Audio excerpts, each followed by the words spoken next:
Well, it took 493 days, but Belgium finally has a new prime minister. That's Flemish Liberal leader Alexander de Croo, who's been named to head up a 7-party coalition government.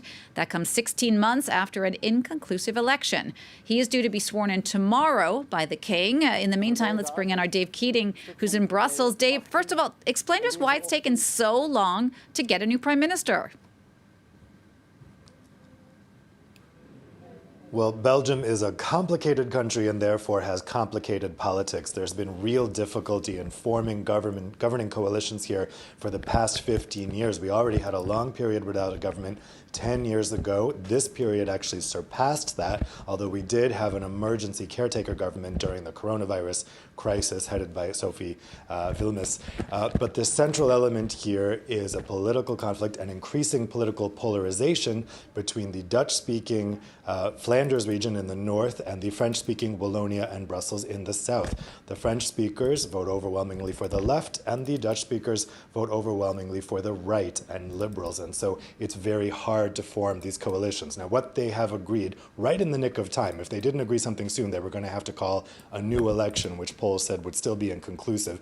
They've agreed a 7-party coalition. That's a very unwieldy number. It's being called a Vivaldi coalition because the colors make up the 4 seasons. I guess I don't really understand that description, but it is very big. Those parties are meeting this afternoon to approve this deal, and then we're going to have the whole Belgian parliament vote in this new government tomorrow. Weirdly, in the European Parliament, because the Belgian parliament isn't big enough to satisfy social distancing restrictions.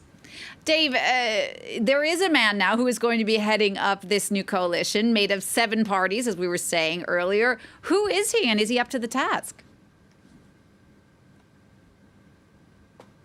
Yeah, Alexander de Croo is a well-known political figure in Belgium. He's actually the son of a famous politician who used to be Speaker of the Parliament. He's right now the finance minister. He's been a deputy prime minister since 2012. So he's well-known. Personally, he's less well-known. He's seen as kind of shy, especially compared to his very outgoing father, but he is very well respected.